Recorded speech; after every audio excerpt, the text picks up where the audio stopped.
ഇന്ന് യേശുക്രിസ്തുവിനെ നാഥനും രക്ഷകനുമായി സ്വീകരിച്ച് തൻ്റെ ജീവിതാനുഭവത്തിലൂടെ യേശു കർത്താവാണ് എന്നും യേശു ദൈവമാണ് എന്നും അനുഭവിച്ചറിഞ്ഞ ഒരു സഹോദരനാണ് നമ്മോട് ദൈവവചനം പ്രഘോഷിക്കുവാൻ, തൻ്റെ ജീവിതാനുഭവം പങ്കുവയ്ക്കുവാൻ ഇവിടെ കടന്നു വന്നിരിക്കുന്നത്. സഹോദരൻ്റെ പേര് ആന്റണി എന്നാണ്. ആന്റണി മുക്കാട്, കൊല്ലം ജില്ലയിൽ നിന്നുമാണ് അദ്ദേഹം കടന്നു വരുന്നത്. ബഹുമാനപ്പെട്ട ഡാനിയൽ പൂവണ്ണതിൽ അച്ഛൻ്റെ ശുശ്രൂഷയോട് ചേർന്നുകൊണ്ട് അനവധി നാളുകളായി കർത്താവിനെ അനുഭവിച്ചറിഞ്ഞ് സാക്ഷ്യം വഹിച്ച് ഈശോയെ മഹത്വപ്പെടുത്തുകയാണ്. നമുക്ക് ആ സഹോദരനെ കൈകളടിച്ച് വചനവേദിയിലേക്ക് സ്വീകരിക്കുകയും നമുക്ക് തുടർന്ന് ജീവിതാനുഭവങ്ങൾ കേൾക്കുകയും ചെയ്യാം.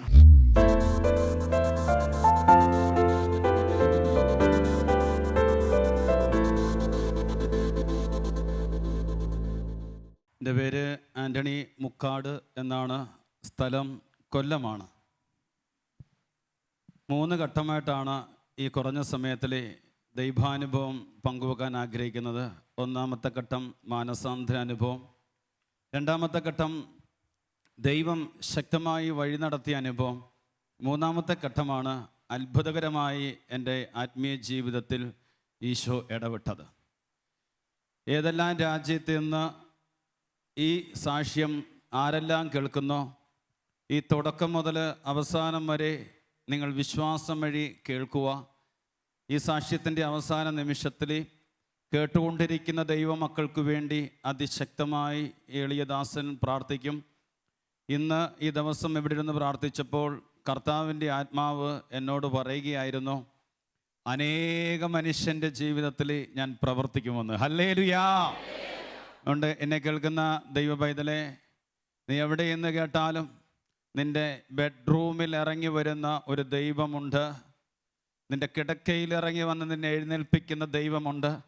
ആ ദൈവം എൻ്റെ ജീവിതത്തിൽ ചെയ്ത കാര്യങ്ങൾ കുറഞ്ഞ സമയം കൊണ്ട് നമ്മൾ പങ്കുവെക്കുകയാണ്. അതിനു മുമ്പ് നമുക്ക് ഒരുമിച്ച് പ്രാർത്ഥിക്കാം. ഒന്ന് എഴുന്നേറ്റ് നിൽക്കാം. വിശ്വസിക്കണം. കണ്ണുകളടച്ച്. അബ്രഹാമിൻ്റെയും ഇസഹാക്കിൻ്റെയും യാക്കോബിൻ്റെയും ദൈവമാണെന്ന് ദൈവമായ കർത്താവ് അന്ന് അരുളി ചെയ്തുവെങ്കിൽ ഇന്ന് ചങ്കിൽ കൈവച്ചുകൊണ്ട് നമ്മൾ ഓരോരുത്തരും പറയണം, ആ ദൈവം എൻ്റെ ദൈവമാണ്. ആ ദൈവം എൻ്റെ പേര് പറഞ്ഞിട്ട് ഞാൻ പറയണം, എൻ്റെ ദൈവമാണെന്ന്. വിശ്വസിക്കുന്നവർ മാത്രം കരങ്ങൾ ഉയർത്തട്ടെ. ഇത് കേട്ടുകൊണ്ട്, ഇത് കണ്ടുകൊണ്ടിരിക്കുന്ന മക്കളെ, നിങ്ങളായിരിക്കുന്ന സ്ഥലത്ത് നിങ്ങളുടെ ഹൃദയവും കരങ്ങളും ഉയർത്തിക്കൊള്ളുക. യേശു നിങ്ങളുടെ കണ്ണുനീരിൻ്റെ താഴ്വരയിലേക്ക് ഇറങ്ങി വരാൻ പോയാണ്. കർത്താവായ യേശുവേ, പാവപ്പെട്ട മക്കളാണ് ഞങ്ങൾ ഓരോരുത്തരും, ശക്തിയില്ലാത്തവരാണ്. നീ ഇറങ്ങി വരണമേ എന്ന് പ്രാർത്ഥിക്കുകയാണ്. ഈ അനുഭവം കേൾക്കുന്ന അനേക മക്കൾ, ലക്ഷക്കണക്കിന് മക്കളുടെ ജീവിതങ്ങളിലെ കാലാകാലമായി ഇത് കേട്ടുകൊണ്ടിരിക്കുന്ന മക്കളുടെ മേലേക്ക്, അവരായിരിക്കുന്ന സ്ഥലത്തിലേക്ക് ജീവനുള്ളൊരു യേശു ഇറങ്ങിച്ചെല്ലുമെന്ന് വിശ്വസിച്ചുകൊണ്ട് ഇടിമുഴക്കം പോലെ പെരുവെള്ളത്തിൻ്റെ ഇരമ്പൽ പോലെ 2 മിനിറ്റ് ഒച്ചത്തിൽ വിളിച്ച് യേശുവേ, ഓരാ ചങ്ക തുറന്ന് വിളിക്കട്ടെ. കർത്താവായ യേശുവേ, നിന്റെ മക്കളുടെ ഹൃദയത്തിലേക്ക് ദൈവ സാന്നിധ്യം കടന്നേരട്ടെ. ദൈവ സാന്നിധ്യം കടന്നേരട്ടെ. പരിശുദ്ധാത്മാഭിഷേകം കടന്നേരട്ടെ. യേശുവിൻ്റെ നാമത്തിൽ. അപ്പോസ്തല പ്രവർത്തനം 4:30 അത്ഭുതങ്ങളും അടയാളങ്ങളും രോഗശാന്തിയും ഈ പാവപ്പെട്ട മക്കളുടെ മേൽ പ്രവർത്തിയാകട്ടെ എന്ന് പ്രാർത്ഥിക്കുന്നു. യേശുവിൻ്റെ നാമത്തിൽ. യെശയ്യാ 45:2 ഞാൻ നിനക്ക് മുമ്പേ പോയി മലകൾ നിരപ്പാക്കുകയും പിച്ചളമാതൃകൾ തകർക്കുകയും ഇരുമ്പ് ഓടാമ്പലുകൾ ഒടിക്കുകയും ചെയ്യും. അന്ധകാരത്തിലെ നിധികളും രഹസ്യ ധനശേഖരവും ഞാൻ നിനക്ക് നൽകും. പരിശുദ്ധ പരമ ദിവ്യ കാരുണ്യത്തിന് നമ്മുടെ അമ്മയായ, എൻ്റെ അമ്മയായ പരിശുദ്ധ മറിയത്തോട് ചേർന്ന് നിങ്ങൾ എനിക്ക് വേണ്ടി ഒന്ന് പ്രാർത്ഥിക്കണമേ. ഒരുമിച്ച് സ്വരമുയർത്തി. നന്മ നിറഞ്ഞ മറിയമേ സ്വസ്തി, സ്ത്രീകളിൽ അങ്ങ് അനുഗ്രഹിക്കപ്പെട്ടോളാം. അങ്ങയുടെ ഉദരത്തിൻ പരമായ ഈശോ അനുഗ്രഹിക്കപ്പെട്ടവനാവുന്നു. പരിശുദ്ധ മറിയമേ തമ്പുരാൻ്റെ അമ്മ, ഭാവികളായി ഞങ്ങൾക്ക് വേണ്ടി ഇപ്പോഴും ഞങ്ങളുടെ മരണസമയത്തും തമ്പുരാനോട് അപേക്ഷിക്കണമേ. ആമേൻ. കണ്ണു തുറന്ന് കൈകൾ കൊടുത്തുകൊണ്ട് പറഞ്ഞേ, ഈശോ നിങ്ങളുടെ എല്ലാ പ്രശ്നങ്ങളും ഏറ്റെടുത്തിരിക്കുന്നു പറഞ്ഞേ. നമുക്കിരിക്കാം, പെട്ടെന്നിരിക്കാം. പ്രിയപ്പെട്ടവരെ, ഞാൻ പറഞ്ഞു കഴിഞ്ഞു. എൻ്റെ പേര് ആൻ്റണി മുക്കാട് എന്നാണ്. ഞങ്ങൾ 7 സഹോദരങ്ങളാണ്. 6 ആണും 1 പെണ്ണുമാണ് ഞങ്ങളുടെ കുടുംബത്തിൽ. എൻ്റെ 8ാമത്തെ വയസ്സിലാണ് അപ്പൻ്റെ വേർപാട്. 8 വയസ്സിലെ അപ്പൻ തളർന്നു കിടക്കുന്ന ഓർമ്മകൾ മാത്രമേ എനിക്കുള്ളൂ. ഞാൻ ഓർക്കുന്ന ഇന്നും മായാതെ നിൽക്കുന്ന ചിത്രം എങ്ങനെയാണ്. അപ്പൻ ഭക്ഷണം കഴിക്കുന്ന സമയത്ത് തളർന്നു കിടന്ന് കൈ പൊങ്ങത്തില്ല. അടുത്തിരിക്കുന്ന പാത്രത്തിൽ ഒരല്പം പുട്ടെടുത്ത് എൻ്റെ വായിൽ വെച്ച് തരാൻ നോക്കിയിട്ട് കൈ താണു പോകുന്ന അപ്പൻ്റെ കൈകളെ മാത്രമാണ് എനിക്ക് ഓർമ്മ. അന്ന് എൻ്റെ ഹൃദയത്തിൽ വല്ലാതെ ഒന്ന് പിടിച്ചു കുലുക്കി. എൻ്റെ 8 വയസ്സിൽ അപ്പൻ മരിച്ചു കഴിഞ്ഞപ്പോൾ അടങ്ങാത്ത സങ്കടമായിരുന്നു ആ വേർപാട്. എന്നെ സ്കൂളിലാക്കിയത് 8 വയസ്സിലാണ്. ഞങ്ങൾ 7 മക്കളെയും പോറ്റുവാനായി പാവപ്പെട്ട എൻ്റെ അമ്മ പല വീടുകളിലും ജോലിക്ക് പോകേണ്ടി വന്ന്. അന്നെനിക്ക് ലജ്ജയായിരുന്നെങ്കിൽ ഇന്നെനിക്ക് വലിയൊരു ആനന്ദമാണ്. അന്നെനിക്ക് മനസ്സിലായില്ല. അന്നത്തെ എൻ്റെ ബാല്യകാലത്തെ ചിന്തകൾ ഇപ്രകാരമായിരുന്നു: അമ്മയ്ക്ക് എന്നോട് സ്നേഹമില്ല, എന്നെ കെയർ ചെയ്യുന്നില്ല. അങ്ങനെയുള്ള ചിന്ത കൊണ്ട് അമ്മേനെ ഞാൻ ഒരുപാട് വെറുത്തുപോയ ഒരു ചെറുപ്പക്കാരൻ, ഒരു കൊച്ചു പയ്യനായിരുന്നു. എന്നാൽ ഈശോയെ കണ്ടെത്തിയപ്പോൾ എൻ്റെ അമ്മയുടെ മാതൃത്വം ഇന്നും എൻ്റെ അതിരത്തിൽ തുളുമ്പുകയാണ്. ഇന്നും ചെവി കേൾക്കാത്ത പ്രായമുള്ള പാവപ്പെട്ടൊരു അമ്മയുണ്ട് വീട്ടിൽ. ശുശ്രൂഷയ്ക്കിറങ്ങുമ്പോൾ വിറയ്ക്കുന്ന കൈകളുമായി തലയിൽ വെച്ച് കുരിശു വരച്ച് അനുഗ്രഹിച്ചിട്ടാണ് ഇങ്ങോട്ടും എന്നെ വിട്ടത്. ചേർന്ന് പറ ഹല്ലേലൂയാ. ശക്തിയോട് പറഞ്ഞ ഹല്ലേലൂയാ. അങ്ങനെ 7-8 വയസ്സിൽ ഞാൻ സ്കൂളിൽ പോയ സമയത്ത് പഠിക്കുവാൻ വേണ്ടിയല്ല പോയത്, കഞ്ഞിയും പയറും കിട്ടുവാൻ വേണ്ടി, വിശപ്പ് അകറ്റുവാൻ വേണ്ടിയാണ് പോയത്. 5ാം ക്ലാസ് വരെ എൻ്റെ പഠനം തുടർന്നു. 4ാം ക്ലാസ് വരെ പ്രായം കഴിഞ്ഞു പോയതുകൊണ്ട് ടീച്ചർമാർ എന്നെ ജയിപ്പിച്ചു.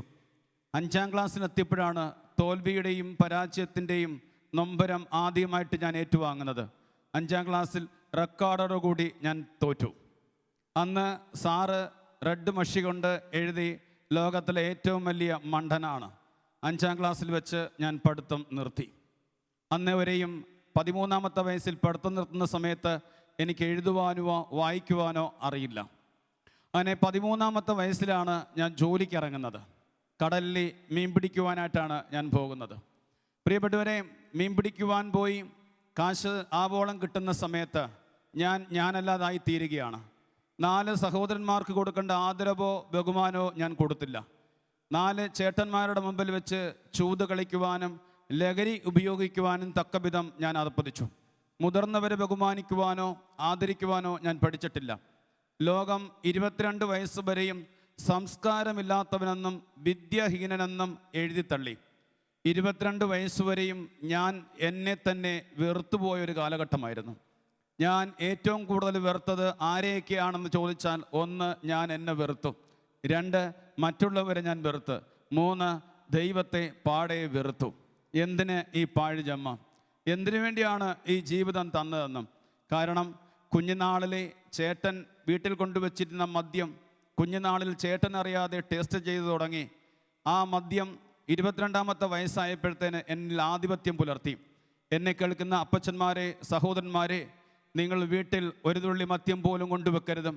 നിങ്ങളറിയാതെ നിങ്ങളുടെ മക്കൾ നശിക്കും. എൻ്റെ അനുഭവമാണ് ഞാൻ ഈ പറയുന്നത്.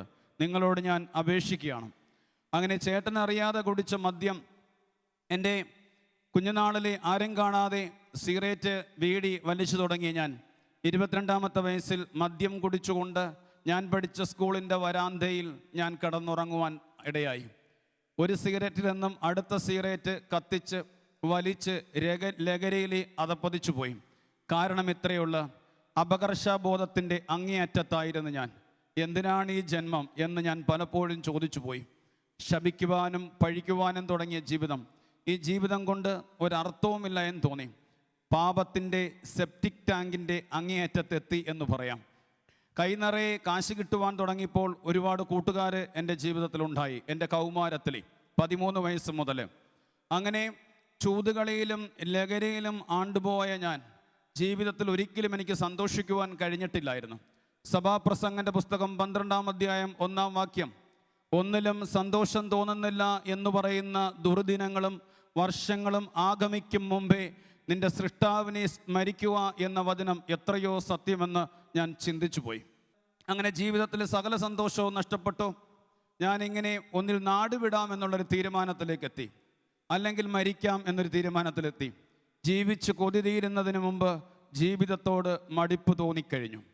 മടുപ്പ് തോന്നിയ ഞാൻ എൻ്റെ 2 കസിൻ ബ്രദേഴ്സുമായിട്ട് ലഹരി ഉപയോഗിച്ചുകൊണ്ട് ഒരു ടൗണിൽ നിൽക്കുമ്പം അവർ ഹോട്ടലിൽ കയറി വയറ് നിറച്ച് ഭക്ഷണം കഴിക്കുന്ന സമയത്ത് ഭക്ഷണം വായിലോട്ട് വെക്കുവാൻ എനിക്ക് പറ്റുന്നില്ല. 107-ാം സങ്കീർത്തനം ഇങ്ങനെ പറയുന്നു, 17 മുതലുള്ള വാക്യത്തിൽ, അവസാനം അവരെല്ലാവിധ ഭക്ഷണ പദാർത്ഥങ്ങളെയും വെറുത്തു. അവരെല്ലാവിധ ഭക്ഷണ പദാർത്ഥങ്ങളെയും വെറുത്തു. ഭക്ഷണം പോലും കഴിക്കുവാൻ പറ്റാത്ത വിധത്തിൽ ഹൃദയം തകർന്നു പോയ എനിക്ക് തോന്നുകയാണ്, ഒരു ധ്യാനം ഒന്ന് കൂടിയാൽ കൊള്ളാം. തോന്നിയതല്ല, ദൈവത്തിൻ്റെ ആത്മാവ് തോന്നിച്ചതാണെന്ന് എനിക്ക് പറയാൻ പറ്റും. 94-ലും 95-ലും ഞാനൊരു ധ്യാനം കൂടിയായിരുന്നു. അതാണ് എനിക്കൊരു ധ്യാനം ഒന്നും കൂടെ കൂടാൻ തോന്നിയത്. 94-ൽ ഞാൻ ധ്യാനം കൂടി തീരുമാനമെടുത്ത് ഇതൊന്നും ഞാൻ ഉപയോഗിക്കില്ല എന്ന്. പക്ഷേ തിരിച്ചു വന്ന് 2 മാസം സമാധാനം, 2 മാസത്തിന് ശേഷം വീണ്ടും പഴയ പാപത്തിൽ ഞാൻ അതപ്പതിച്ചു. അങ്ങനെ 95-ൽ ധ്യാനം കൂടി വീണ്ടും ഞാൻ അധികം നാൾ നീണ്ടുപോകുന്നതിന് മുമ്പ് ഞാൻ വീണ്ടും പാപത്തിൻ്റെ ചെളിക്കുണ്ടിലേക്ക് വീണുപോയി. ഞാനിങ്ങനെ സെറ്റ് ചെയ്തു, ഈ ധ്യാനം എന്ന് പറയുന്നത് വെറുതെയാണ്, ദൈവത്തിന് ഈ ധ്യാനം കൊണ്ട് ആരെയും നേടുവാൻ കഴിയില്ല എന്ന്. അങ്ങനെ 96 ആയപ്പോഴത്തേന് എൻ്റെ മനസ്സിൽ ഇങ്ങനെ തോന്നുകയാണ്, ധ്യാനത്തിന് പോയപ്പോൾ 2 മാസം സമാധാനം ഉണ്ടായിരുന്നല്ലോ, ആ 2 മാസത്തിൻ്റെ സമാധാനത്തിന് വേണ്ടി ഞാൻ പോകുന്നത് വീണ്ടും ഡിവൈൻ ധ്യാന കേന്ദ്രത്തിലേക്കാണ്. എനിക്ക് പേടിയായിരുന്നു ആരോടും ധ്യാനത്തിന് പോകുമെന്ന് പറയാനായിട്ട്. കഴിഞ്ഞ 2 ധ്യാനവും കൂടി തിരിച്ചു വന്നപ്പോൾ ഞാൻ വീണു പോയപ്പോൾ എൻ്റെ സഹോദരങ്ങളും സമൂഹത്തിലുള്ള അനേകർ പറഞ്ഞു, ഇവൻ ദൈവത്തെ പോലും വഞ്ചിച്ചവനാണ്, സാക്ഷ്യപ്പെടുത്തിയിട്ട് വീണ്ടും പാപം ചെയ്തവനാണ്, ദൈവം ഇവനെ ശിക്ഷിക്കും. ആ ഒരു സങ്കടം കൊണ്ട് ആരോടും പറയാതിരിക്കുന്ന സമയത്ത് എൻ്റെ കുഞ്ഞുനാൾ മുതലേ എൻ്റെ അമ്മയെ പോലെ എന്നെ കരുതിയ ഒരു കസിൻ ചേട്ടത്തിയുണ്ട്, മേരി എന്ന ആ സഹോദരി മരിച്ചുപോയി. ഞാൻ എപ്പോൾ വീട്ടിൽ ചെന്നാലും വിശന്നിരിക്കുന്ന സമയത്ത് അവിടെ ചെല്ലുമ്പോൾ ഒരു മകനെ പോലെ ഭക്ഷണം തന്നുകൊണ്ട് എന്നെ ചേർത്ത് നിർത്തുന്ന ഒരു വ്യക്തിയായിരുന്നു മേരി ചേട്ടത്തി. എനിക്ക് തോന്നി, ചേട്ടത്തി ഞാനൊരു ധ്യാനം കൂടാൻ പോയാണ്, എനിക്ക് സ്വസ്ഥതയില്ല, മോനെ ദൈവം നിന്നെ അനുഗ്രഹിക്കും, നീ പോകും എന്നും പറഞ്ഞുകൊണ്ട് ഞാൻ ധ്യാനത്തിന് പോയി. ഡിവൈൻ ധ്യാന കേന്ദ്രത്തിൽ കയറുന്നതിന് മുമ്പ് 2-3 സിഗരറ്റ് പുറത്തു നിന്ന് വലിച്ചു. കാരണം അകത്ത് കയറിക്കഴിഞ്ഞാൽ പിന്നെ വലിക്കുവാൻ പറ്റില്ലല്ലോ എന്ന ചിന്തയിലായിരുന്നു. ചേർന്ന് പറ ഹല്ലേലൂയാ, ഇടിമുഴക്കം പോലെ പറ ഹല്ലേലൂയാ. അങ്ങനെ ഇരിക്കുമ്പോഴാണ് ധ്യാനകേന്ദ്രത്തിൻ്റെ അകത്തേക്ക് കയറി. ആദ്യ ദിവസം എനിക്ക് ധ്യാനകേന്ദ്രത്തിൽ ഇരിക്കുവാൻ പറ്റുന്നില്ല. 2-ാം ദിവസമായപ്പോഴത്തേന് പാപത്തിൻ്റെ ക്ലാസ്സുകൾ കേട്ടുകൊണ്ടിരുന്ന സമയത്ത് ഞാൻ ഉറക്കെ കരയുവാൻ തുടങ്ങി. കാരണം ഒരു ദൈവ സാന്നിധ്യം എന്നെ വലയം ചെയ്യുന്നൊരു അനുഭവം ഉണ്ടായി. ഞാൻ ഉറക്കെ നിലവിളിക്കുവാൻ തുടങ്ങിയപ്പോൾ ഒരു വചനം എൻ്റെ ഹൃദയത്തെ വന്ന് തറയ്ക്കുന്നൊരു അനുഭവം ഉണ്ടായി. കാരണം ഇത്രയേ ഉള്ളൂ, ഞാൻ ഈശോയോട് പറഞ്ഞ്, കർത്താവേ എനിക്ക് ജീവിക്കണം, ഒരു മനുഷ്യനായി ജീവിക്കണം. ഞാൻ വേറെ ഒന്നുമല്ല, അന്നേരത്തെ എൻ്റെ ജില്ല പറയുന്നത്, എനിക്കൊരു മനുഷ്യനായി ഒന്ന് ജീവിച്ചാൽ മതി എന്ന് പറയുമ്പോൾ ചങ്കിൻ്റെ അകത്തേക്ക് വന്ന് അടിക്കുകയാണ്. കർത്താവിൻ്റെ വചനം എത്രയോ സത്യമാണ്. കർത്താവിൻ്റെ വചനം പാറയെ തകർക്കുന്ന കൂടം പോലെ ആണ്. ഹല്ലേലൂയാ, ശക്തിയോട് പറ ഹല്ലേലൂയാ. ആ തറച്ച വചനം ഇപ്രകാരമാണ്. യെശയ്യാ 59-ാം അധ്യായം 1-2 വാക്യങ്ങൾ. രക്ഷിക്കുവാൻ കഴിയാത്ത വിധം എൻ്റെ കരം കുറുകിപ്പോയിട്ടില്ല, കേൾക്കുവാനാവാത്ത വിധം എൻ്റെ കാതുകൾക്ക് മാന്ദ്യം സംഭവിച്ചിട്ടില്ല. നിന്റെ അതിക്രമങ്ങൾ എന്നെയും നിന്നെയും തമ്മിൽ അകറ്റിയിരിക്കുന്നു, നിന്റെ പാപങ്ങൾ എൻ്റെ മുഖം മറച്ചിരിക്കുന്നു എന്ന വചനം ഇങ്ങനെ അൾത്താരയിൽ നിന്ന് ശുശ്രൂഷകളിലൂടെ എൻ്റെ ചങ്കിലേക്ക് വരുമ്പോൾ ഞാൻ ഉറക്കെ വിളിക്കാൻ തുടങ്ങി, യേശുവേ എന്ന്. ചങ്കിൻ്റെ അകത്ത് നിന്നൊരു വിളി ഉയർന്ന സമയത്ത് ആയിരക്കണക്കിന് മനുഷ്യൻ്റെ നടുവിൽ നിന്നുകൊണ്ട് ചങ്കുപൊട്ടി നിലവിളിക്കുന്ന സമയത്ത് ഞാൻ കാണുകയാണോ, എൻ്റെ ഓർമ്മ വെച്ച നാൾ മുതൽ അന്നു വരെയുള്ള പാപങ്ങൾ കൺമുമ്പിലൂടെ കടന്നു പോന്നു. നിങ്ങൾ ശ്രദ്ധിച്ചു കേൾക്കണേ ദൈവവൈതലേ, എല്ലാം മറക്കുവാൻ വേണ്ടിയാണ് ഞാൻ ധ്യാനത്തിന് പോയത്. പാപത്തിൻ്റെ കുറ്റബോധം പേറി നിരാശയിലാണ്ട് എല്ലാം മറക്കുവാനായിട്ട് ധ്യാന കേന്ദ്രത്തിൽ ചെന്ന് കയറിയപ്പോൾ ഓർമ്മ വെച്ച നാൾ മുതലുള്ള പാപങ്ങൾ ഇങ്ങനെ കണ്ടപ്പോൾ എനിക്ക് സഹിക്കാൻ പറ്റുന്നതിൻ്റെ അപ്പുറത്തായി ഞാൻ ചങ്കുപൊട്ടി കരയുവാൻ തുടങ്ങി. അങ്ങനെ കരഞ്ഞുകൊണ്ടിരിക്കുന്ന സമയത്ത് ഞാൻ അൾത്താരയിലേക്ക് നോക്കുമ്പോൾ പറഞ്ഞാൽ വിശ്വസിക്കാനാവാത്തൊരു കാര്യം ഞാൻ കാണുകയാണ്. സക്രാരിയിൽ നിന്നിറങ്ങി വന്ന ദിവികാരുണ്യമോ അരുളിക്കായോ ഒരു ശുശ്രൂഷകനോ വേദിയിലില്ല. അവിടെ 33 വയസ്സുകാരനായ ഈശോ ഉള്ളംകാല് മുതൽ ഉച്ചവരെ മുറിവേറ്റ് പിടഞ്ഞുകൊണ്ട് അൾത്താരയിൽ ഇങ്ങനെ നിറഞ്ഞു നിൽക്കുന്ന എൻ്റെ കാതുകളിലേക്കൊരു സ്വരം കേൾക്കുകയാണ്, മോനെ മോനെ. കാരണം 22 വയസ്സ് വരെയും ആരിൽ നിന്നും സ്നേഹത്തോട് മകനെ എന്നൊരു വിളി ഈ എളിയ ദാസൻ കേട്ടിട്ടില്ല. കാരണം എൻ്റെ അപ്പൻ്റെ വേർപാടിന് ശേഷം പ്രിയപ്പെട്ടവരെ അന്നൊരു വിളി കേൾക്കുകയാണ്, മോനെ നിന്റെ പാപം ഇത്ര വലുതാണെങ്കിലും എൻ്റെ സ്നേഹവും എൻ്റെ കരുണയും അതിനേക്കാൾ വലുതാണ്. കൈയടിച്ച് കർത്താവിനെ മഹത്വപ്പെടുത്തുക ശക്തിയോടെ ശക്തിയോടെ. പ്രിയപ്പെട്ടവരെ ഇത് കേട്ടപ്പോൾ ഉറക്കെ നിലവിളിച്ചുകൊണ്ട് ഞാൻ ഓടി, കുമ്പസാരക്കൂട്ടിലേക്ക് ഓടി. ഏറെ സമയങ്ങൾ കുമ്പസാരക്കൂട്ടിൽ എൻ്റെ പാവങ്ങൾ ഉറക്കെ നിലവിളിച്ചുകൊണ്ട് ഞാൻ ഏറ്റു പറഞ്ഞ് പാവങ്ങൾ ഏറ്റുപറഞ്ഞ് കഴിഞ്ഞ സമയത്ത് ഒരു കൊച്ചുകുഞ്ഞിനെ പോലെ ഞാനായി. എൻ്റെ പ്രിയപ്പെട്ടവരെ, കൊച്ചുകുഞ്ഞിനെ പോലായ ഞാൻ തിരിച്ച് വീട്ടിലേക്ക് വരുന്നത് ഒരു പുതിയ മനുഷ്യനായിട്ടാണ്. അന്ന് 1996 അവസാനം ഞാൻ ഈശോയോട് ഇങ്ങനെ പറഞ്ഞു, ഇനി ജീവിച്ചാലും മരിച്ചാലും നിനക്ക് വേണ്ടി മാത്രമാ. പിന്തിരിഞ്ഞ് ഈ എളിയദാസൻ നോക്കുകയില്ല. തിരിച്ചു വന്നപ്പോഴത്തേന് എല്ലാവരും അറിഞ്ഞ് ഞാൻ ധ്യാനം കൂടാൻ പോയിരിക്കുകയാണെന്ന്. ചിലർ പരിഹസിച്ചു, ചിലർ കളിയാക്കി. 22 വയസ്സുവരെയും കുർബാനയിൽ പോകാത്ത, പള്ളിയിൽ കയറി സ്നേഹത്തോട് ബലിയർപ്പിക്കാത്ത ഈ എളിയദാസൻ പിറ്റേ ദിവസം രാവിലെ മുതൽ അൾത്താരയുടെ ഏറ്റവും ഫ്രണ്ടിൽ വന്ന് നിന്ന് കൈകൾ കൂപ്പി കരഞ്ഞുകൊണ്ട് ബലിയർപ്പിക്കാൻ തുടങ്ങും. പിന്നീടുള്ള ജീവിതം കുമ്പസാരവും ബലിയർപ്പണവും കൂടി ഇങ്ങനെ നീങ്ങുകയാണ്. എന്നെ കേൾക്കുന്ന ദൈവവേദിലെ, പാപത്തിൻ്റെ കുറ്റബോധത്തിലാണോ നീ? നിരാശയുടെ കുറ്റബോധത്തിലാണോ? നിന്റെ മാതാപിതാക്കളും നിന്റെ പ്രിയപ്പെട്ടവർ നിന്നെ എഴുതി തള്ളിയതാണോ? നിനക്കിനി രക്ഷയില്ല എന്ന്, നിനക്കിനി രക്ഷപ്പെടാൻ പറ്റില്ല എന്ന് നിന്റെ ഉള്ളിൽ പിശാച് മന്ത്രിക്കുന്നുണ്ടോ? യേശുക്രിസ്തുവിൻ്റെ നാമത്തിൽ പറയുന്നു, നിന്നെ രക്ഷിക്കാൻ കഴിയാത്ത വിധം കർത്താവിൻ്റെ കരം കുറുകിപ്പോയിട്ടില്ല. യേശുവിൻ്റെ ചങ്കിൽ നിന്നുയരുന്ന സ്നേഹം നിന്റെ പാപത്തെ അഗ്നി പോലെ ദഹിപ്പിക്കുവാനുള്ളതാണെന്ന് നീ വിശ്വസിക്കുക. എൻ്റെ ജീവിതത്തെ കർത്താവ് പാടെ മാറ്റിമറിച്ച് കഴിഞ്ഞു. അങ്ങനെ രണ്ടാമത്തെ ഒരു ഘട്ടമാണ്. പിന്നീട് 33 വയസ്സുകാരനായ ഈശോ മാത്രമാണ് എൻ്റെ ഹൃദയത്തിൽ.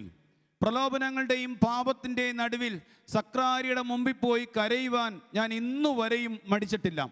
അങ്ങനെ പോയിക്കൊണ്ടിരിക്കുമ്പോൾ 3 വർഷം ഞാൻ കർത്താവിൻ്റെ മുമ്പിൽ പോയി കരയുവാൻ തുടങ്ങി. കർത്താവേ, സംസ്കാരമില്ല, വിദ്യാഭ്യാസമില്ല, മനുഷ്യൻ്റെ മുമ്പിൽ സംസാരിക്കേണ്ടത് എങ്ങനെയെന്ന് എനിക്കറിയില്ല. 4 പേരുടെ മുമ്പിൽ ഇന്ന് സംസാരിക്കാൻ പേടിയാ. സ്നേഹത്തോട് ഒരു മനുഷ്യൻ്റെ മുഖത്ത് നോക്കുമ്പോൾ മുട്ടടിക്കും. അപകർഷബോധത്തിൻ്റെ അങ്ങേയറ്റത്താണ്.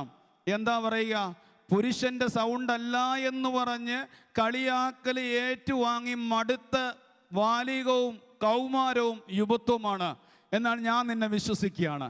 വിദ്യാഹീനൻ എന്നറിയപ്പെട്ട മീൻപിടുത്തക്കാരനായ പത്രോസ്ലിയായ സുവിശേഷം പ്രഘോഷിക്കാൻ വിളിച്ചുവെങ്കിൽ നീ എന്നെയും വിളിക്കും. ഞാൻ വിശ്വസിക്കുന്ന ആകെ ഉണ്ടായിരുന്ന ആകെ തുക എന്ന് പറയാൻ പറ്റും ചങ്കിൻ്റെ അകത്ത് പരിശുദ്ധാത്മാവ് തന്ന വിശ്വാസം. അങ്ങനെ ഇരിക്കുമ്പം എൻ്റെ ഇടവകയിലുള്ള അലക്സ് എന്ന് പറഞ്ഞൊരു ജീസസ് യൂത്ത് പയ്യൻ എല്ലാ ദിവസവും കുർബാന കഴിഞ്ഞ് കരയുന്ന എന്നെ കണ്ടുകൊണ്ട് അവൻ എന്നെ ജീസസ് യൂത്ത് ഗ്രൂപ്പിലേക്ക് എന്നെ വിളിച്ചു. അതെൻ്റെ ജീവിതത്തിൽ ഒരു ടേണിംഗ് പോയിൻ്റ് ആയിരുന്നു. ഞാൻ ജീസസ് യൂത്തിൻ്റെ പ്രോഗ്രാമിലൂടെ കടന്നു പോകുന്ന സമയത്ത് അവൻ ഇങ്ങനെ പലരും പറയുന്നു, ഫുൾ ടൈം ഷിപ്പ് കഴിഞ്ഞിട്ട് 1 വർഷം ഈശോയ്ക്ക് വേണ്ടി പോയാണ്, ഫുൾ ടൈമറായിട്ട് പോയാണെന്ന് പറയുന്നു. അങ്ങനെ ഞാനും ഇങ്ങനെ പ്രാർത്ഥിച്ച്, കർത്താവേ നിനക്ക് വേണ്ടി എനിക്കും പോകണം. ആകെയുള്ള 5ാം ക്ലാസ് പഠിത്തമാണ്, എഴുതാനും വായിക്കാനും അറിയില്ല, പക്ഷേ എനിക്കും പോകണം. 3 വർഷം ആരും അറിയാതെ ഞാൻ നിരന്തരം കരയുമായിരുന്നു. ഈശോയുടെ മുമ്പിൽ പോയി കുമ്പസാരിക്കുമായിരുന്നു. 3ാമത്തെ വർഷം നായ്ക്കമ്പറമ്പിൽ അച്ഛൻ്റെ അരികിലേക്ക് 2 സഹോദരിമാരെന്നെ കൊണ്ടുപോയി. അച്ഛൻ ശിരസിൽ കൈവച്ചുകൊണ്ട് പറഞ്ഞ്, 2 വർഷത്തേക്ക് ദൈവം നിന്നെ സുവിശേഷ വേലയ്ക്ക് വേണ്ടി മാറ്റി നിർത്തുന്നതായിട്ടാണ് എനിക്ക് കാണിച്ചു തരുന്നത്. എൻ്റെ തലയിൽ കൈവച്ച് ഒരു പ്രാർത്ഥന നടത്തി.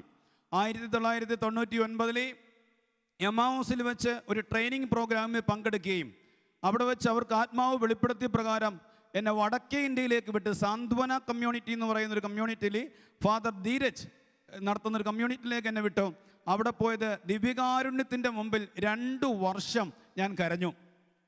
2 വർഷം കരഞ്ഞത് ഇപ്രകാരമാണ്, കർത്താവേ ഞാൻ നവീകരണത്തിൽ വന്നിട്ടും എല്ലാ ദിവസവും പ്രാർത്ഥിച്ചിട്ടും എൻ്റെ ഉള്ളിൽ രൂപാന്തരീകരണം സംഭവിക്കുന്നില്ല, മാറ്റം ഉണ്ടാവുന്നില്ല. പക്ഷേ അടങ്ങാത്ത സ്നേഹവും ഒടുങ്ങാത്ത വിശ്വാസവും എൻ്റെ ഹൃദയത്തിലുണ്ട്. അങ്ങനെ ഇരിക്കുമ്പം 2000 കഴിഞ്ഞിരിക്കുന്ന സമയത്ത്, 2000 വർഷം കഴിയുന്ന സമയത്ത് 99 കഴിഞ്ഞ് 2000-ലേക്ക് കയറുന്നു. ആഗ്ര അക്ബർ ചർച്ചിൽ ഇരിക്കുന്ന സമയത്ത്, ദിവ്യകാരുണ്യത്തിന് മുമ്പിൽ ഇരുന്ന് വിതുമ്പുന്ന സമയത്ത് വിശുദ്ധ അഗസ്തീനോസിനുണ്ടായ ഒരു സ്വരം എൻ്റെ ഹൃദയത്തിൽ അനുഭവപ്പെട്ടു. തുറന്നു വായിക്കുക, തുറന്നു വായിക്കുക. അപ്പോൾ ഞാൻ പെട്ടെന്ന് അടുത്തിരുന്ന ബൈബിള് എടുത്ത് തുറന്നതും എനിക്ക് തെറ്റുകൂടാതെ ബൈബിള് പച്ചവെള്ളം പോലെ വായിക്കുവാൻ പരിശുദ്ധാത്മാവ് കൃപ നൽകി. കരമടിച്ച് കർത്താവിനെ മഹത്വപ്പെടുത്ത, കരമടിച്ച് കർത്താവിനെ മഹത്വപ്പെടുത്തട്ടെ. എൻ്റെ പ്രിയപ്പെട്ടവനെ, പിന്നീടുള്ള സംഭവങ്ങൾ മിറക്കിളാണ് മുഴുവനും. അതായത് യോഹന്നാൻ 14 അധ്യായം 26 വാക്യം പറയുന്നു, എന്നാൽ എൻ്റെ നാമത്തിൽ പിതാവ് അയക്കുന്ന സഹായകനായ പരിശുദ്ധാത്മാവ് വന്ന് നിങ്ങളെ എല്ലാ കാര്യങ്ങളും പഠിപ്പിക്കും, ഞാൻ നിങ്ങളോട് പറഞ്ഞിട്ടുള്ളതെല്ലാം അവൻ അനുസ്മരിപ്പിക്കുകയും ചെയ്യും. അങ്ങനെ ബൈബിളിലൂടെയാണ് എൻ്റെ ആദ്യത്തെ പഠനം ആരംഭിക്കുന്നത്. എൻ്റെ ആദ്യത്തെ ടെക്സ്റ്റ് ബുക്കാണ് ഇത്. എൻ്റെ ആദ്യത്തെ ട്യൂഷൻ മാസ്റ്ററും അധ്യാപകനുമാണ് പരിശുദ്ധാത്മാവ് എന്ന് ഇന്ന് എനിക്ക് പറയുവാൻ ഒരു മടിയുമില്ല. അവിടെ വെച്ച് ഹിന്ദി സംസാരിക്കുവാനും വായിക്കുവാനും പരിശുദ്ധാത്മാവിനെ പഠിപ്പിക്കുകയാണ്. ശ്രദ്ധിക്കണം. അപ്പോൾ ഈ വചന അഭിഷേകം അവിടെ വെച്ച് കർത്താവ് എനിക്ക് തരികയാണ്.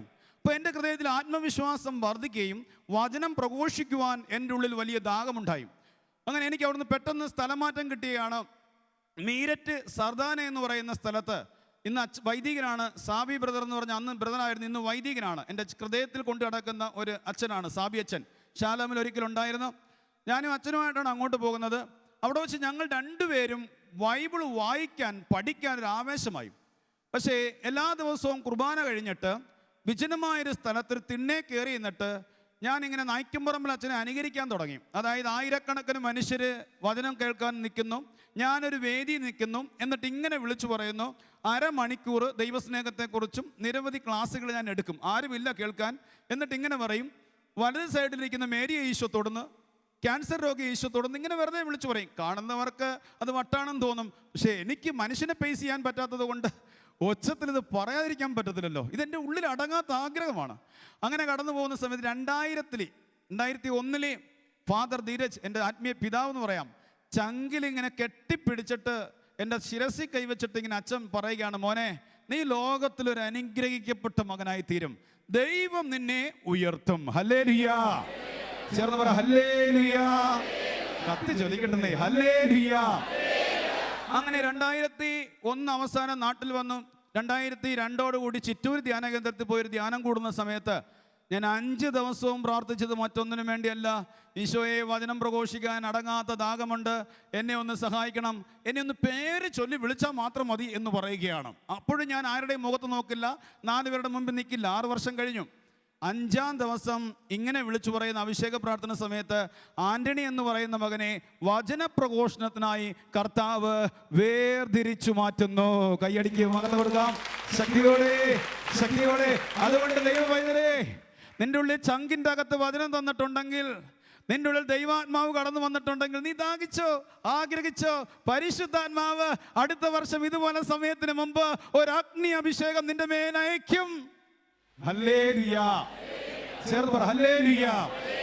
2002 മുതൽ പരിശുദ്ധാത്മാവിനാൽ കേരളത്തിൻ്റെ അങ്ങോളം ഇങ്ങോളം വചനം പ്രഘോഷിച്ചുകൊണ്ട് നടക്കുമ്പോഴാണ് 2004 കൊല്ലം ജീസസ് യൂത്തിൻ്റെ കോർഡിനേറ്ററായിട്ട് എന്നെ അഭിഷേകം ചെയ്യുന്ന വിദ്യാഹീനനായൊരു മനുഷ്യനെ ആദ്യമായിട്ടാണ് രൂപതയുടെ മുഴുവൻ കോർഡിനേറ്ററായിട്ട് അഭിഷേകം ചെയ്യുന്നത്. അതായത് കോളേജുകളിലും സ്കൂളുകളിലും എനിക്ക് പോകേണ്ടി വരും, യുവതി യുവാക്കളുടെ മുമ്പിൽ നിൽക്കേണ്ടി വരും. അങ്ങനെ അനേക മേഖലകളിലൂടെ ഈശോ എന്നെ സന്ദർശിക്കുന്നു. ആ കാലഘട്ടത്തിലാണ് ഓൾ കേരള നേഴ്സിംഗിൻ്റെ മേഖലകളിൽ കർത്താവ് എനിക്ക് വേണ്ടി തുറക്കുന്നു. അങ്ങനെ 2004 വരെ ഞാൻ 2004, 2006 ആ വേളകളിലൂടെ സഞ്ചരിച്ചു കൊണ്ടിരിക്കുന്ന സമയത്ത് 2006 മൂന്നാമത്തെ ഘട്ടമാണ് എൻ്റെ ജീവിതത്തിൽ അത്ഭുതങ്ങളിലൂടെ ഇടപെട്ട ഒരു ഈശോയെക്കുറിച്ച് പറയാനായിട്ട് ആഗ്രഹിക്കുന്നത്. മൂന്നാമത്തെ ഘട്ടമാണ് പ്രിയപ്പെട്ടവരെ.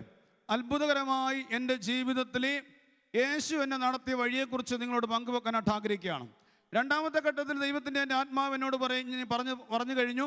അതുകൊണ്ട് എന്നെ കേൾക്കുന്ന വ്യക്തികൾ ലോകത്തിൻ്റെ ഏത് ഭാഗത്തിരുന്ന് കേട്ടാലും നിങ്ങളെ ലോകത്തിൽ ഒരു കഴിവുമില്ല എന്ന് പറഞ്ഞ് നിങ്ങളെ എഴുതി തള്ളിയ വ്യക്തികളായിരിക്കാം, പ്രാർത്ഥിക്കാൻ അറിയില്ലായിരിക്കാം, നിങ്ങളുടെ ജീവിതത്തിൽ ഒന്നിനും കൊള്ളില്ല എന്ന് പറഞ്ഞ് എഴുതി തള്ളിയെങ്കിൽ നിങ്ങളുടെ ഹൃദയത്തിൽ പരിശുദ്ധാത്മാവിനാൽ രേഖപ്പെടുത്തിക്കോ. നിങ്ങൾ വിശ്വസിച്ചോ, നിങ്ങൾ ആശ്രയിച്ചോ, നിങ്ങൾ പ്രാർത്ഥിച്ചോ, ദൈവം നിങ്ങളെ ഉയർത്തുന്ന ഒരു നാൾ വളരെ വിദൂരത്തല്ല, വളരെ അടുത്താണ്. നല്ലൊരു കൈയടി ഈശോയ്ക്കൂടെ. വിശ്വസിക്കുന്നവര് നിങ്ങൾ വളരെ അടുത്താണ്, വളരെ അടുത്താണ്. അങ്ങനെ ഇരിക്കുമ്പോഴാണ് മൂന്നാമത്തെ ഘട്ടം. 2006 ജീവിതത്തിൻ്റെ ക്ലേശങ്ങളെല്ലാം കടന്നു വരികയും ജീവിതത്തിൻ്റെ ഭാരങ്ങൾ അനുഭവപ്പെട്ട് കയറിക്കിടക്കുവാൻ ഒരു വീടില്ല, ഒരു പലകയടിച്ച വീടാണ്. ഇച്ചിരി ബാധ്യതകൾ, സാമ്പത്തിക ബാധ്യതകളിലേക്ക് ഞാൻ പെട്ടു. അത് വീട്ടുവാനൊരു വഴിയില്ല. വചനപ്രഘോഷണവും ജോലിയും കൂടെ മുമ്പോട്ട് കൊണ്ടുപോകുന്ന വഴിയിൽ എനിക്ക് തോന്നുകയാണ് എല്ലാം നിർത്തിയിട്ട്, സുവിശേഷ പ്രഘോഷണം നിർത്തി വിദേശത്ത് പോയി ജോലി ചെയ്ത് ബാധ്യതകളെല്ലാം തീർത്തിട്ട് വീണ്ടും ശുശ്രൂഷ ചെയ്യാമെന്നുള്ളൊരു ധാരണ എൻ്റെ മനസ്സിലേക്ക് കടന്നു വരുമ്പോഴാണ് 2006 2 സഹോദരന്മാരോടൊപ്പം വിസയ്ക്ക് പൈസ കൊടുക്കുന്നു. പൈസ കൊടുത്തുകൊണ്ട് ഞാൻ താമരശ്ശേരി രൂപതയിൽ ഒരു ശുശ്രൂഷയും കഴിഞ്ഞ് തിരിച്ചു വരുമ്പോൾ എനിക്കൊരു കോൾ വരികയാണ്.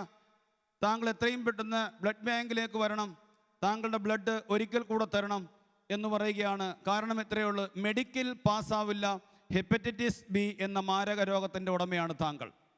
ഇന്നുവരെയും വൈദ്യശാസ്ത്രത്തിൽ മെഡിസിൻ കണ്ടുപിടിച്ചിട്ടില്ലാത്ത ഒരു രോഗം. 2007 ചുക്കൻ ഗുനിയയും കൂടെ പിടിപെട്ട് ശരീരം മുഴുവൻ നീരായി ഡോക്ടർമാർ കൈയൊഴിഞ്ഞു. മരണം മുഖത്തോട് മുഖം നോക്കി നിൽക്കുക, ഒന്ന് പ്രാർത്ഥിക്കാൻ പോലും പറ്റുന്നില്ല. ബൈബിള് കെട്ടിപ്പിടിച്ചുകൊണ്ട് കരയുവാനല്ലാതെ മറ്റൊന്നും കഴിയുന്നില്ല. ഒരു ഹോസ്പിറ്റലിൽ നിന്നും അടുത്ത ഹോസ്പിറ്റലിലേക്ക് ആംബുലൻസിനകത്ത് കൊണ്ടുപോകുമ്പോൾ എൻ്റെ സഹോദരൻ എന്നെ ഓർത്തുകൊണ്ട് നെടുവീർപ്പെടുകയാണ്. അങ്ങനെ ആ ഹോസ്പിറ്റലിൽ എന്നെ ഒരിക്കൽ കാണാൻ വരുന്നവർ പിന്നെ കാണാൻ വരില്ല, കാരണം ശരീരം മുഴുവൻ വികൃതമായി പോയി, നീരായിപ്പോയി. അങ്ങനെ ഇരിക്കുമ്പോഴാണ് ഡോക്ടർ ജോൺ ഡി എന്നെ കാണാൻ 2 ദിവസം വരികയാണ്. 2 ദിവസം വരുമ്പോഴും ഡോക്ടറുമായിട്ട് അന്ന് നല്ലൊരു ബന്ധമാണ്, ഇന്നുമുണ്ട് ബന്ധം. അങ്ങനെ ഇരിക്കുമ്പോൾ ഡോക്ടർ ഭയന്നു എന്നാണ് പറയുന്നത്. 3-ാം ദിവസം എനിക്ക് തോന്നി ഒരിക്കൽ കൂടെ ഡോക്ടറിനോടൊന്ന് സംസാരിക്കണം. ഞാൻ ഒരാളെ പറഞ്ഞു വിട്ട് ഡോക്ടറിനെ വരുത്തി. ഡോക്ടർ വന്നപ്പോൾ ഞാൻ പറഞ്ഞു, ഡോക്ടറെ എനിക്ക് മരണഭീതിയാണ് അനുഭവപ്പെടുന്നത്, മരണഭീതി എന്നെ വല്ലാതെ വേട്ടയാടുന്നു. എൻ്റെ റൂമിനകത്ത് ഡോക്ടർ ഇരുന്ന് വിശുദ്ധരുടെ ചരിത്രം ഇങ്ങനെ പറയുകയും ഡോക്ടർ ദൈവത്തെ ഒന്ന് റൂമിലിരുന്ന് ആരാധിക്കുന്ന സമയത്ത് റൂമിൻ്റെ ഉള്ളിൽ ഒരു സ്വർഗീയ ശക്തി ഇറങ്ങി വരികയും എൻ്റെ ശരീരത്തിലുണ്ടായിരുന്ന നീരും പനിയും എല്ലാം വിട്ടുപോയും എൻ്റെ ഞരമ്പുകൾക്കും അസ്ഥികൾക്കും ബലം നൽകി 3-ന്റെ അന്ന് ഡിസ്ചാർജ് ചെയ്ത്. നല്ലൊരു കൈയടി ഈശോയ്ക്ക് കൊടുത്തേ, നല്ലൊരു കൈയടി ഈശോയ്ക്ക് കൊടുത്തേ. എൻ്റെ പ്രിയപ്പെട്ടവരെ, എങ്കിലും ഹെപ്പറ്റൈറ്റിസ് ബി എന്ന ലിവർ സിറോസിസ് മാറിയിട്ടില്ലായിരുന്നു. ഞാൻ വീണ്ടും ശുശ്രൂഷയിലൂടെയും വചനപ്രഘോഷണത്തിലൂടെയും മുമ്പോട്ട് പോയിക്കൊണ്ടിരിക്കുന്ന സമയത്ത് എൻ്റെ ശരീരത്തെ വല്ലാതെ ക്ഷീണിക്കുവാൻ തുടങ്ങി. 2014 വരെയും നീണ്ട 9 വർഷം, 2015 ജനുവരി വരെയും ഈ മാരക രോഗം എന്നെ വല്ലാതെ വേട്ടയാടി, എന്നെ തളർത്താൻ തുടങ്ങി. 1 മണിക്കൂർ 1.5 മണിക്കൂർ പ്രസംഗിച്ചു കഴിഞ്ഞാൽ ഞാൻ വീട്ടിൽ വന്ന് തളർന്ന് ക്ഷീണിച്ച് കിടക്കുന്നൊരവസ്ഥയിലൂടെ ഞാൻ കടന്നുപോയി. എങ്കിലും എൻ്റെ കൺമുമ്പിൽ ശുശ്രൂഷ സമയത്ത് ദൈവത്തിൻ്റെ ആത്മാവ് കിടപ്പ് രോഗികളെ എഴുന്നേൽപ്പിക്കുന്നത് എളിയദാസൻ കണ്ടിട്ടുണ്ട്. അത്ഭുത രോഗസൗഖ്യം കൊടുക്കുന്നത് കണ്ടിട്ടുണ്ട്. എൻ്റെ രോഗം ഭേദമായിട്ടേ ഇല്ല. ഈ രോഗവും മറ്റ് കാരണങ്ങളാൽ എനിക്ക് വിഭാഗമെന്ന ഒരു മേഖലയിൽ ഭയങ്കര ഭയമായിരുന്നു. കല്യാണം കഴിക്കണമെന്ന് അടങ്ങാത്ത ആഗ്രഹമുണ്ട്, പക്ഷേ കല്യാണത്തെക്കുറിച്ച് ഓർക്കുമ്പോൾ പേടിയാണ്. കാരണം കല്യാണം കഴിച്ച് ജീവിതം ഫെയിലായി പോകുമോ എന്നുള്ള ഭയം എന്നെ വല്ലാതെ വേട്ടയാടി. അതുകൊണ്ട് 40 വയസ്സുവരെയും ഞാൻ കല്യാണം കഴിച്ചിട്ടില്ലായിരുന്നു. 40 വയസ്സുവരെയും കല്യാണം കഴിക്കാതെ ഈശോയ്ക്ക് വേണ്ടി ഓടി നടക്കുന്ന സമയത്ത് 40-ാമത്തെ വയസ്സിൽ എനിക്ക് തോന്നുകയാണ് വിവാഹം കഴിച്ചാലോ. കാരണം ഞാൻ ശുശ്രൂഷ കഴിഞ്ഞ് വീട്ടിലേക്ക് കടന്നു വരുമ്പം എനിക്ക് ഭക്ഷണം തരുവാനോ എനിക്ക് എന്നെ ശുശ്രൂഷിക്കുവാനോ വാർദ്ധക്യത്തിലായ എൻ്റെ അമ്മയ്ക്ക് കഴിയുന്നില്ല. സഹോദരങ്ങളെല്ലാം മറ്റു വീടുകളിലായിരിക്കുന്നതിനാൽ അവരെ ആരെയും ബുദ്ധിമുട്ടിക്കുവാനും എനിക്ക് തോന്നുന്നില്ല. എന്നാൽ അടങ്ങാത്തൊരു സ്നേഹം എല്ലാ സഹോദരന്മാർക്കും എന്നോടുണ്ട്, എനിക്ക് അവരോടും ഉണ്ടായിരുന്നു. പ്രിയപ്പെട്ടവരെ, അങ്ങനെ ഇരിക്കുമ്പോഴാണ് ആര് എന്നെ കല്യാണം കഴിക്കും. അപ്പോഴാണ് ഞാൻ ഈശോയെടുത്ത് 3 ഡിമാൻഡ് പറയുന്നത്. വിവാഹത്തിന് പേടിയുള്ള ആരെങ്കിലും ഉണ്ടെങ്കിൽ നിങ്ങൾ ഭയപ്പെടേണ്ട മക്കളല്ല. വിവാഹം പ്രായം കഴിഞ്ഞിട്ടും നടക്കാതിരിക്കുന്നവരുണ്ടെങ്കിൽ നിങ്ങളുടെ ദൈവം പ്രായത്തിനേക്കാൾ അപ്പുറത്തുള്ളതാണ്. മോശ കല്യാണം കഴിച്ചത് 40-ാമത്തെ വയസ്സിലാണ്. ഇസഹാക്ക് കല്യാണം കഴിച്ചത് 40-ാമത്തെ വയസ്സാണ്. ആന്റണി മുക്കാട് കല്യാണം കഴിച്ചതും 40-ാമത്തെ വയസ്സിലാണ്. ചേർന്ന് പറ ഹല്ലേലൂയ. നിങ്ങൾ 40 വയസ്സ് വരെ കാത്തിരിക്കരുതും, പെട്ടെന്ന് കല്യാണം കഴിക്കണം. 3 ഡിമാൻഡ് പറയുകയാണ് കർത്താവിനോട്. ഈശോയെ, എന്നേക്കാൾ അധികം ഈശോയെ സ്നേഹിക്കുന്ന ഒരു പെണ്ണുണ്ടെങ്കിൽ ഞാൻ വിവാഹത്തിന് റെഡിയാം. കാരണം എന്താ? ഈശോയെ സ്നേഹിക്കുന്ന ഒരു പെൺകുട്ടിയോട് എന്നെ സ്നേഹിക്കാൻ പറയണോ? നിങ്ങൾ മക്കളുടെ ഡിഗ്രി സമ്പത്തും പറമ്പും ഒക്കെ നോക്കിയിട്ടാണ് ചില വിവാഹം ആലോചിക്കുന്നത്. അതുകൊണ്ട് ഈശോയെ സ്നേഹിക്കാത്തതുകൊണ്ട് ഡിവോഴ്സ് ചെയ്യാൻ എളുപ്പമാണ്. അപ്പോൾ ഈശോയെ സ്നേഹിക്കുന്ന ഒരു പെൺകുട്ടി മരണം വരെയും എന്നെ സ്നേഹിക്കുമെന്ന് എൻ്റെ ചങ്കിനകത്ത് ഈശോ തന്ന്. ശ്രദ്ധിച്ച് കേട്ടോ. രണ്ടാമത്തെ മേഖലയാണ്, എനിക്ക് 40 വയസ്സുണ്ട്, 35നും 38നും ഇടയ്ക്ക് പ്രായമുള്ള ഒരു പെൺകുട്ടിയായിരിക്കണം. മൂന്നാമത്തെ കാര്യം ഇച്ചിരി കട്ടിയാണ്. എൻ്റെ ഈ ശാരീരിക രോഗമെല്ലാം അറിഞ്ഞിട്ട് എന്നെ സ്വീകരിക്കുന്ന പെൺകുട്ടിയായിരിക്കണം. ഈ 3 ഡിമാൻഡാണ് ഞാൻ കർത്താവിനോട് പറഞ്ഞത്, വേറെ ആരോടും പറഞ്ഞില്ല. വർഷങ്ങളേറെയായിട്ട് എൻ്റെ സഹോദരങ്ങൾ വിവാഹത്തിന് വേണ്ടി നിർബന്ധിച്ചുവെങ്കിലും കൂട്ടുകാർ നിർബന്ധിച്ചുവെങ്കിലും ഞാൻ എസ് പറഞ്ഞില്ല. കാരണം എൻ്റെ വ്യക്തിപരമായ രഹസ്യം, എൻ്റെ ജീവിതം എനിക്ക് മാത്രമേ അറിയത്തുള്ളൂ. ഒന്നിനും ഉപയോഗിക്കാൻ പറ്റാത്ത ഈ ഉപയോഗശൂന്യമായ ശരീരം കൊണ്ട് ഒരു കല്യാണം കഴിച്ചൊരു പാവപ്പെട്ട പെണ്ണിനെ എങ്ങനെ വഞ്ചിക്കും എന്നുള്ള ചിന്തയിലാണ്. ഇനി ഇത് പറഞ്ഞിട്ട് പ്രിയപ്പെട്ട ഡാനിയൽ അച്ഛൻ, ഞാനിന്ന് എൻ്റെ ചങ്കിൻ്റെ അകത്ത് കൊണ്ട് നടക്കുന്ന ഒരു പുരോഹിതനാണ്. അച്ഛനെ കണ്ടുമുട്ടിയ അന്ന് മുതൽ എൻ്റെ ജീവിതത്തിൽ അത്ഭുതങ്ങളുടെയും അടയാളങ്ങളുടെയും ഘോഷയാത്ര എന്ന് വേണമെങ്കിൽ എനിക്ക് പറയാൻ പറ്റും. സെക്കൻഡ് വിട്ട് സെക്കൻഡ്. അച്ഛനില്ലായിരുന്നുവെങ്കിൽ ഒരു പക്ഷേ എൻ്റെ ആത്മീയ ജീവിതം ഞാൻ പകുതിക്ക് വെച്ച് ഇട്ടുകൊണ്ട് പോയനം.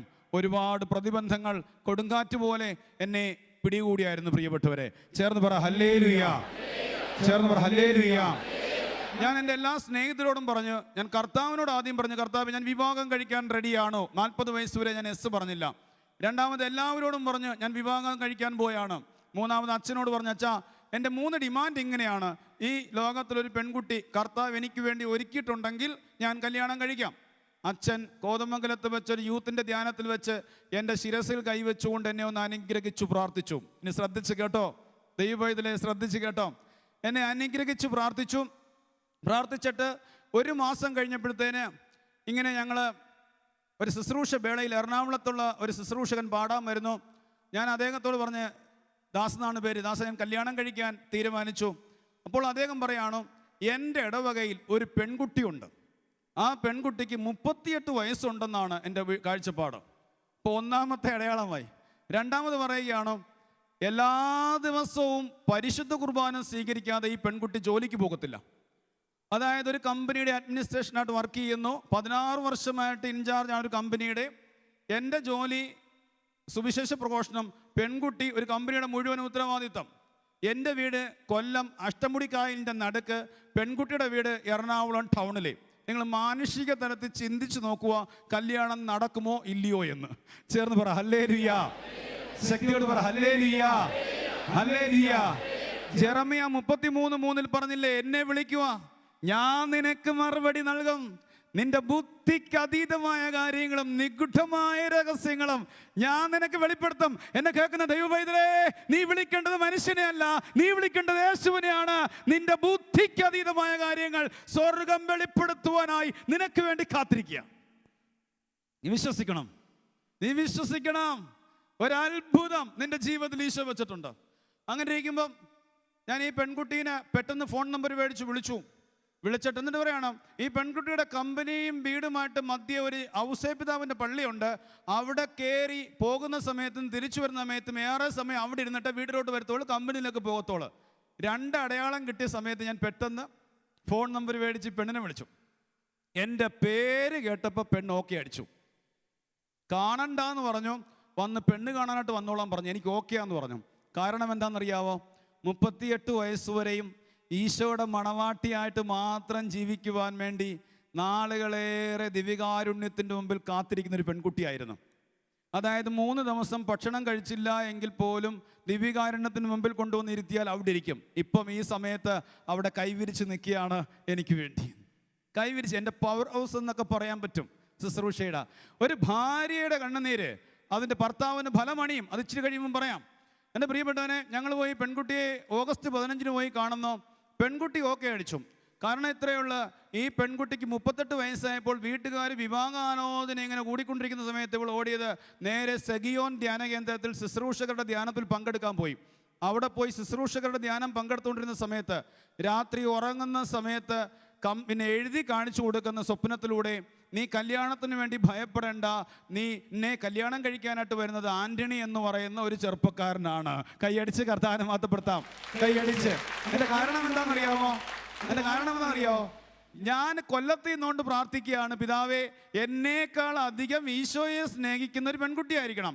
ഈ പെൺകുട്ടി എറണാകുളത്ത് നിന്ന് പ്രാർത്ഥിക്കുന്ന, ഞാൻ കല്യാണം കഴിക്കാം, നിന്നെ അറിഞ്ഞ് സ്നേഹിക്കുന്ന, എന്നേക്കാൾ അധികം നിന്നെ സ്നേഹിക്കുന്ന ഒരു ആൺകുട്ടിയായിരിക്കണം, ഒരു പുരുഷനായിരിക്കണം.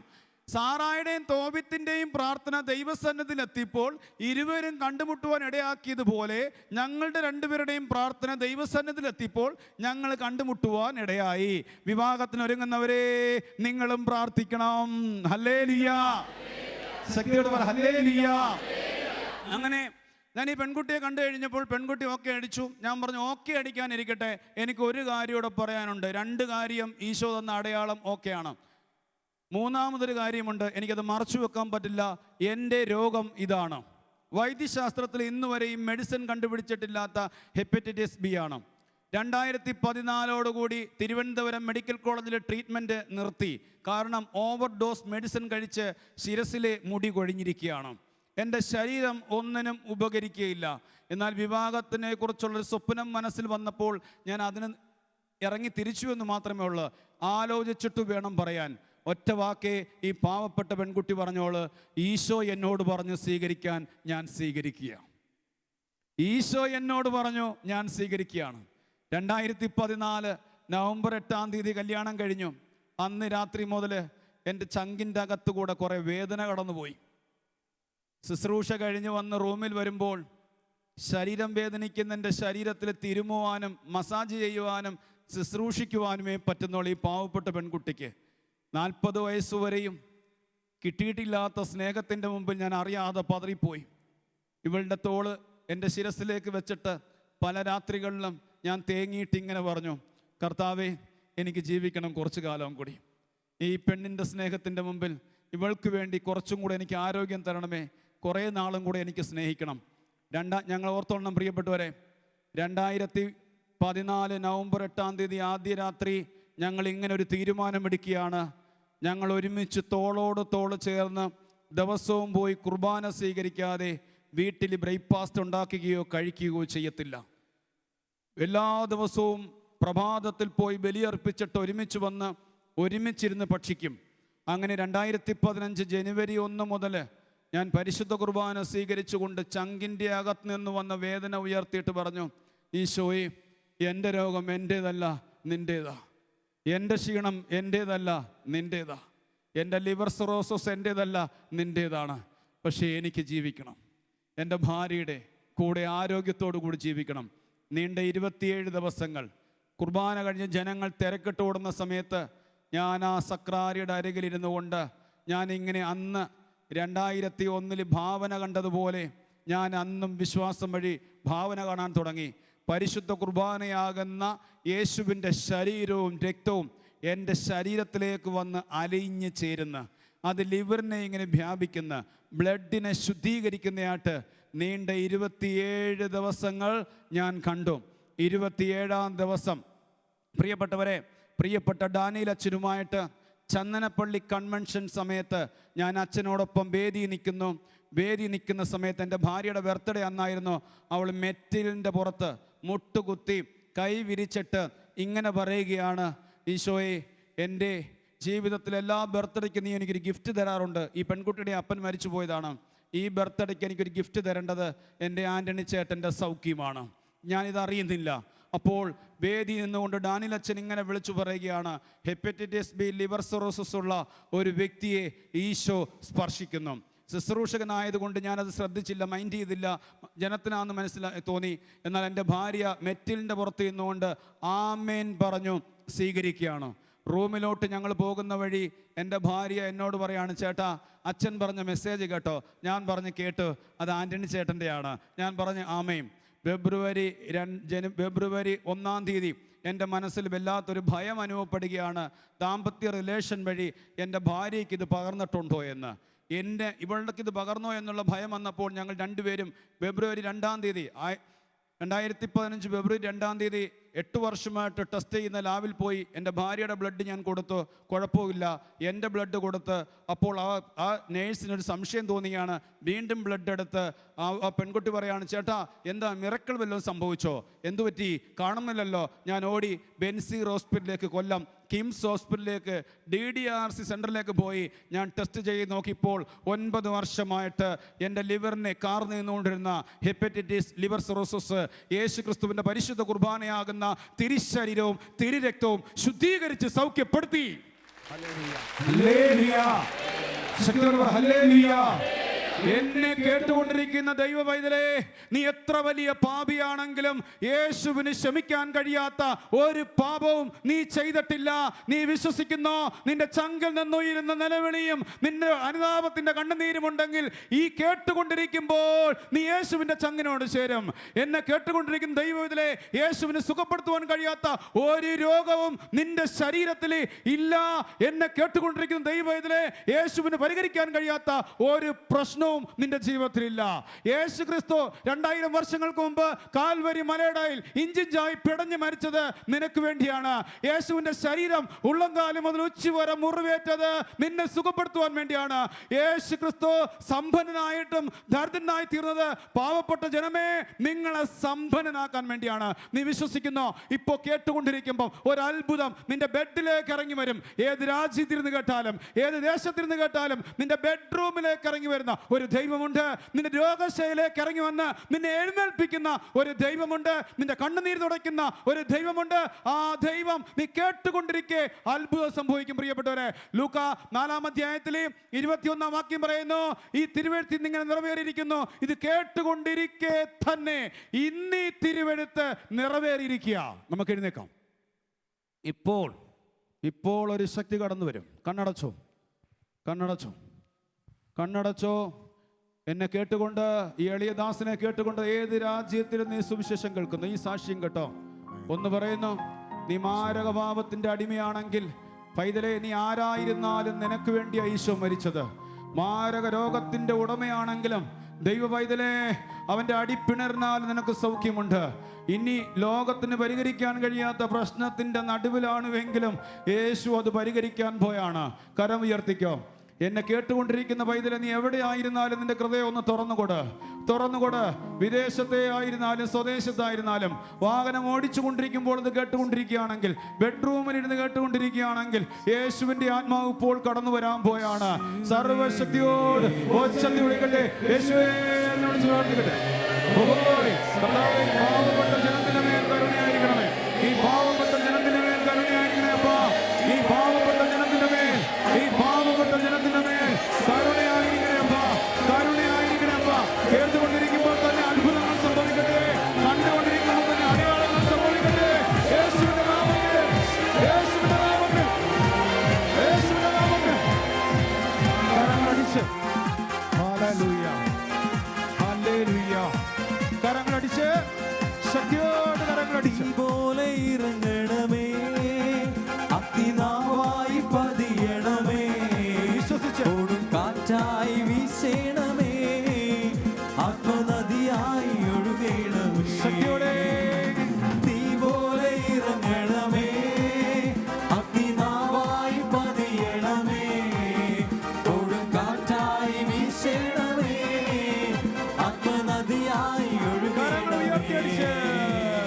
തീ പോലെ ഇറങ്ങണമേ, അഗ്നിനാവായി പതിയണമേ, കൊടും കാറ്റായി വീശണമേ, ആത്മനദിയായി ഒഴുകണമേ. രണ്ട് കരങ്ങൾ ഉയർത്തി ഒരിക്കൽ കൂടെ ഒന്ന് സ്തുതിച്ച ഉച്ചത്തിൽ യേശുവേ